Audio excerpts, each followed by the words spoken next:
Bom dia, meu irmão e minha irmã. A paz de nosso Senhor Jesus Cristo esteja com você. Meu irmão e minha irmã, hoje retorno aqui para ministrar a vocês a quinta aula, parte B. Lembrando que na quinta aula, parte A, nós abordamos o assunto livros apócrifos do Antigo Testamento. Hoje, a quinta aula, parte B, abordaremos, nesse exato momento, sobre os livros apócrifos do Novo Testamento. Mas, como de costume, vamos ler o trechinho da Palavra de Deus que está contido na carta de São Paulo aos Gálatas, versículos de 6, capítulo 1, versículos de 6 a 10. Repetindo, carta de São Paulo aos Gálatas, capítulo 1, versículo 6 a 10. E que está escrito? Encontra escrito o seguinte: admiro-me de que tão depressa abandoneis aquele que vos chamou pela graça de Cristo e passeis a outro evangelho. Não que haja outro, mas há alguns que vos estão perturbando e querendo corromper o evangelho de Cristo.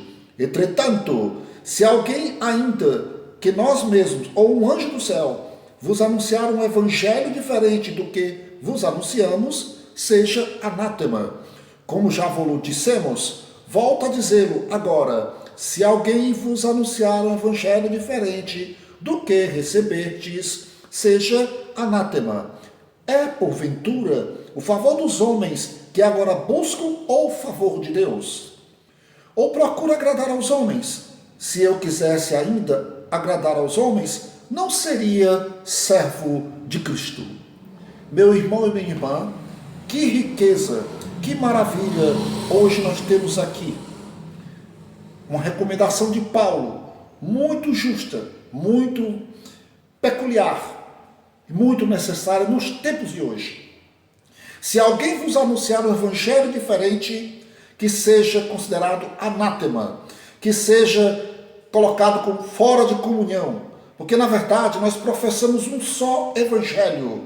O evangelho, as escrituras, mas principalmente nos evangelhos, apontam Jesus Cristo como verdadeiro Deus, verdadeiro homem, Salvador, único, eterno, mediador, e etc, etc, etc. Todas as atribuições divinas que é direcionado ao Pai e ao Espírito Santo também devem e são atribuídas também a Jesus Cristo, segunda pessoa da Santíssima Trindade. Por que eu estou dizendo isso? Meus irmãos, é o seguinte, vamos recordar a história da igreja. Naquele tempo, no início da igreja, quando a igreja começou a evoluir, a pregação do evangelho começou a ocorrer, a avançar cada vez mais, e vidas iam sendo conquistadas pelo anúncio da pregação apostólica, o anúncio evangélico, os milagres, as curas. As pessoas iam aderindo ao cristianismo, iam aderindo ao projeto de salvação manifestado por Deus através de Jesus Cristo. Mas ao passo que isso ia acontecendo, os cristãos da primeira era, os cristãos da igreja primitiva, eles estavam sendo perseguidos violentamente pelo Império Romano. Uma perseguição de um lado pelos judeus, onde representavam uma velha religião, uma religião que tinha engessado a espiritualidade do povo, uma religião que tinha escravizado o povo, tanto espiritualmente, como moralmente, como socialmente, porque não salvava ninguém. A lei não salva ninguém, a lei apenas aponta ao pecado, mas é Jesus Cristo que salva. A lei apenas diz que a pessoa não poderia fazer isso ou aquilo outro, mas não apontava a missão, ou melhor dizendo, a solução do problema, que era o pecado. A origem de todo o mal do homem é o pecado, mas o pecado a lei não tinha poder de retirar, não tinha poder de purificar, não tinha poder de salvar, mas Jesus Cristo fez isso no sacrifício da cruz do Calvário. Mas o fato, retornando, que os judeus começaram a perseguir os primeiros cristãos e também o Império Romano. Foram 10 perseguições. Como assim? 10 imperadores romanos que durante o desenvolver a evolução do cristianismo primitivo, esses 10 imperadores perseguiram os cristãos. Mas tinha um detalhe: para cada cristão que morria na arena, preste bem atenção, para cada cristão que morria na arena, queimado, ou crucificado, ou comido pelos leões, né? Degolados, etc, etc, para cada cristão que morria em forma de martírio, que era martirizado, as pessoas que estavam na plateia viam aquilo e umas se tocavam, umas se convertiam, umas despertavam o desejo de conhecer esse Jesus Cristo que salva, que liberta, pela qual os primeiros cristãos estavam morrendo na arena, pelo nome, pela causa de Jesus Cristo, pelo Evangelho de Cristo. Para cada cristão que morria nas arenas, 10 nasciam naquele momento. Então, quanto mais o Império Romano, quanto mais os judeus perseguiam os cristãos aumentavam mais, se multiplicavam, a igreja crescia. Então as autoridades romanas começaram a pensar, puxa, não dá mais para só matar os cristãos. Nós temos que corromper a mente dos cristãos. Nós temos que alienar a mente dos cristãos. Nós temos que fazer uma lavagem cerebral, claro que essa nomenclatura não existia naquele tempo, mas vamos dizer, uma lavagem cerebral na cabeça dos cristãos para que eles abandonem, não é, esse tal Jesus Cristo. E daí o Império Romano começou a procurar pessoas versadas em filosofia, versadas em outras correntes religiosas, para juntos formarem um pensamento religioso, um grupo religioso capaz de deturpar, de alienar, de distorcer a mente dos cristãos para que os cristãos desistissem do verdadeiro evangelho. Foi aí que surgiram os gnósticos, surgiu a doutrina do gnosticismo. E o que é que consistia a doutrina do gnosticismo? O gnosticismo vem do termo gnosis. Gnosis significa conhecimento, conhecer, não é? Então, esse grupo de cristãos, entre aspas, esse grupo de religiosos, diziam que para alcançar a salvação, o homem tinha que conhecer.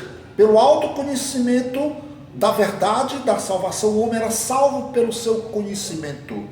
E começava a determinar verdadeiras doutrinas, aquelas doutrinas que eu falei para vocês, doutrinas de demônios, eu não, Paulo e Timóteo, que ainda hoje estão por aí rodando e sendo criadas, modificadas e evoluídas. O gnosticismo diz o seguinte, que Jesus Cristo não era Deus, que ele apenas, que o verbo, no caso Deus, Jesus Cristo, não tinha se encarnado, que Deus não tinha se encarnado na humanidade, que Deus criou somente o Espírito, a matéria que criou foi o demônio. Olha aí, veja bem, já viu aquela sinuca de tabela? Você joga dá uma jogada, uma tacada naquela bola, aquela bola vai, dá uma tabela e atinge outra bola para derrubar as outras bolas. Assim também foi uma sinuca de bico, foi uma tacada genial dos governantes da época que o cristianismo estava evoluindo. Eles pensaram o seguinte, lança o gnosticismo. O gnosticismo vem e diz que Jesus Cristo não é Deus. Não é? Ora, se Jesus Cristo não é Deus, logo ele não salva. Se Jesus Cristo não é Deus, e Deus não podia criar matéria, logo Jesus Cristo não se encarnou. Então os gnósticos estavam querendo dizer o seguinte, gnosticistas ou gnósticos estavam querendo dizer o seguinte, que a encarnação do verbo é uma mentira, foi uma mentira, que ninguém deveria acreditar nisso. Só que a nossa fé é dependente desta verdade. Que sentido? Que verdade? Jesus Cristo é Deus e se encarnou, o verbo se fez carne e habitou entre nós. Quando Jesus Cristo assumiu o projeto de salvar a humanidade, ele veio salvar alma, corpo e espírito, porque o homem é isso, alma, corpo e espírito. O homem não é só corpo, o homem não é só espírito, o homem não é só alma, ele é um conjunto de três coisas numa só, entendeu? Então, se os gnósticos afirmam que Jesus Cristo não é Deus, logicamente estava dizendo que Jesus Cristo não morreu para salvar o homem do pecado, principalmente redimindo o seu corpo da morte, porque pela salvação de Cristo operada na cruz, Jesus Cristo também trouxe consigo a vida eterna. Ele esteve morto durante 3 dias e 3 noites no sepulcro, mas ao terceiro dia ressuscitou. E na ressurreição de Cristo, corporalmente falando, está garantida a nossa ressurreição corporal.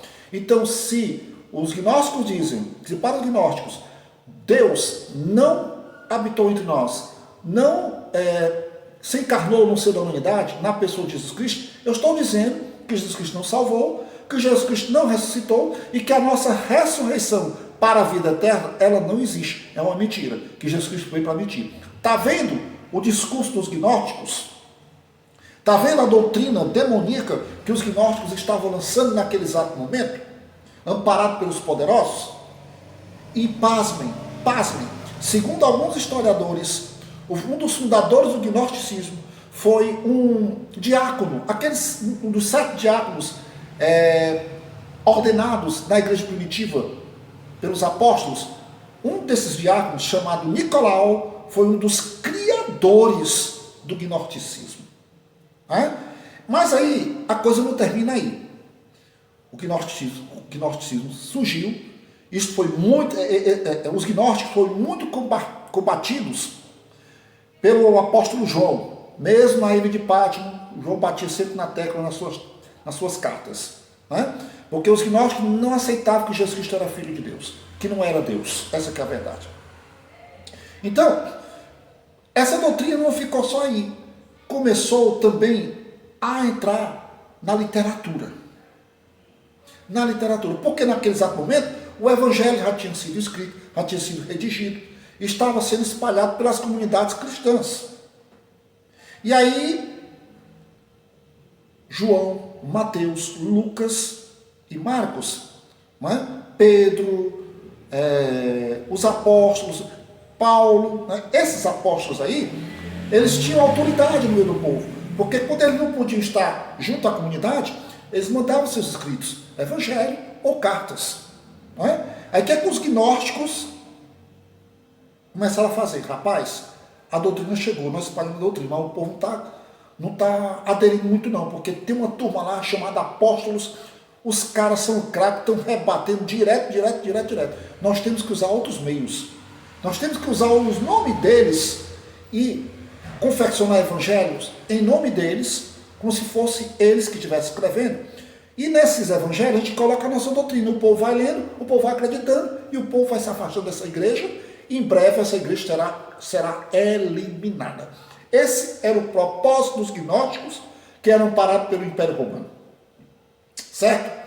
O gnosticismo é uma mistura de elementos da cabala do judaísmo, elementos da filosofia grega e elementos da religião cristã.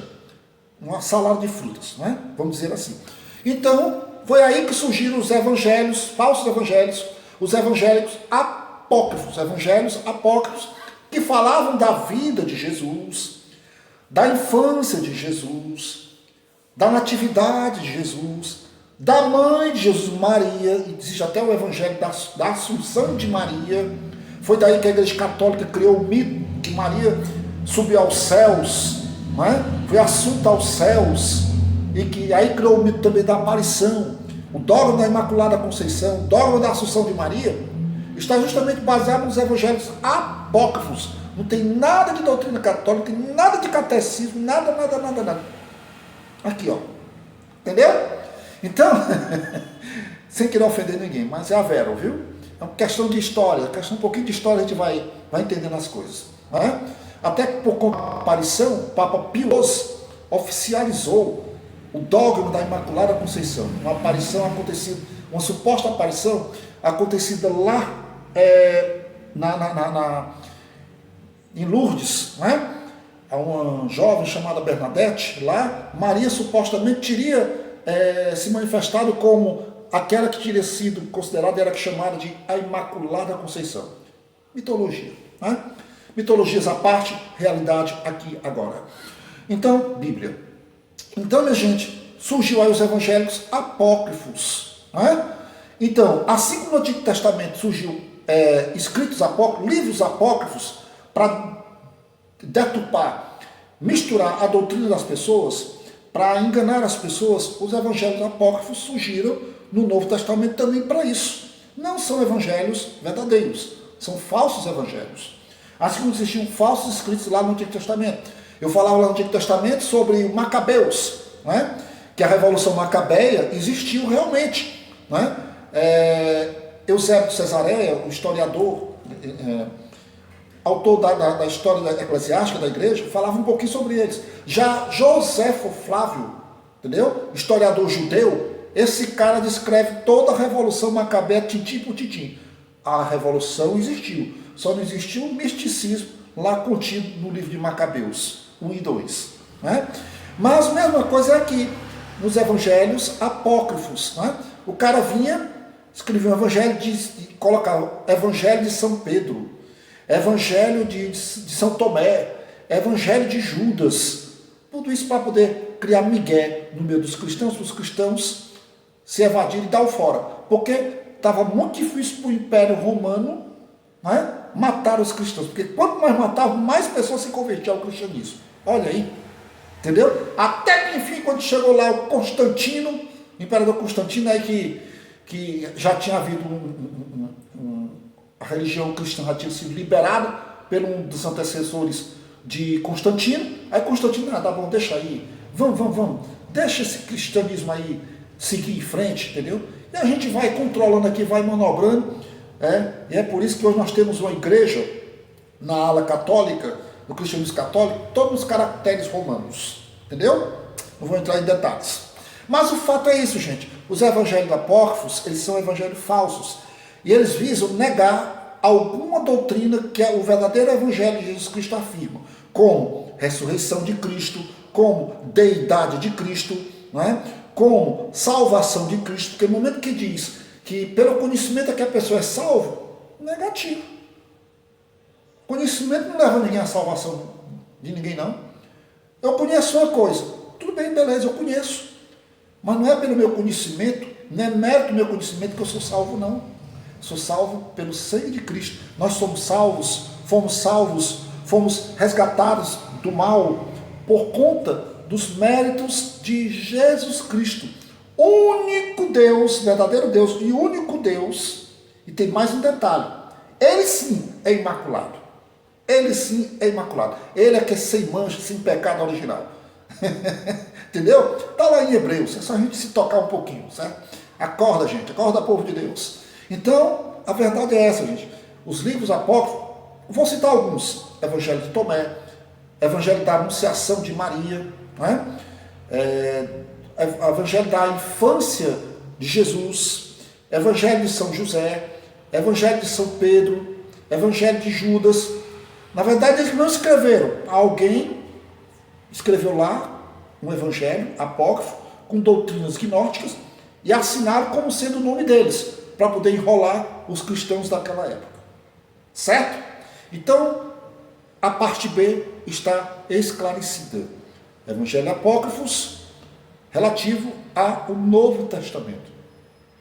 Na próxima semana, eu irei entrar num assunto muito interessante sobre interpretação da Bíblia. Exegese e interpretação da Bíblia. Aff, Maria, né? Exegese e interpretação da Bíblia. Repetindo, exegese e interpretação da Bíblia. São duas coisas diferentes e tão necessárias para o entendimento da palavra de Deus. Certo? Porque tem muita gente por aí pegando Bíblia, pegando um pedacinho da Bíblia e tal, interpretando da sua maneira, ao seu bel prazer, e cria uma doutrina que as pessoas possam seguir como verdadeira. Né? O negócio é sério. Tem gente dizendo que o crente, um cristão, não pode ter uma camisa do Flamengo, do Vasco da Gama, do Botafogo, porque futebol é pecado. Não, meu filho, não é assim. Está muito enganado. Vai estudar a Bíblia, né? A Bíblia não condena a pessoa gostar de esportes, ter uma preferência por um determinado tipo de time de futebol. A Bíblia não condena isso. A Bíblia não condena nenhum lazer sadio. A Bíblia não condena banho de piscina. Entendeu? É tomar banho de piscina, então não presta. A Bíblia não condena essas coisas. Não é? Chegou um menino, perguntou ao pastor, meus amiguinhos estão chamando para menino de 5 anos para jogar bola, eu posso? O pastor disse, se você for, eu vou lhe disciplinar. Negócio sério, hein? Jogar bola é pecado? Sei não, viu? Tem cada coisa que sai das suas cabeças. Bom, enfim, fica com Deus e fica preparado que na próxima semana eu irei falar sobre exegese e interpretação da Bíblia. Essas duas coisas são importantíssimas para um real e verdadeiro entendimento da Bíblia. Claro, sem dispensar a unção do Espírito Santo, a sabedoria do Espírito Santo, a oração. Porque sem Espírito Santo, sem sabedoria, não adianta você folhear a Bíblia, ler a Bíblia, não adianta, que não vai. E sobretudo tentar viver. Por que tentar viver? Porque não tem ninguém que viva essa Bíblia aqui integralmente do jeito que ela é. Porque não tem ninguém perfeito. Se você encontrar alguém aí dizendo para você, olha, eu sigo a Bíblia dos pés, do pé de cabo a rabo. Eu conheço a Bíblia e sigo a Bíblia literalmente, do jeito que ela diz. Está mentindo. Esse aí é um mentiroso. Eu já sou santo, sou perfeito. Está mentindo. Mentira, mentira, mentira, mentira. Mentira aqui não cabe. Bom, fica com Deus. A paz de nosso Senhor Jesus Cristo e aguardem. Próxima semana, exegese e interpretação da Bíblia. Na sexta aula, ok? Aguardo vocês. Fiquem em oração. Amém?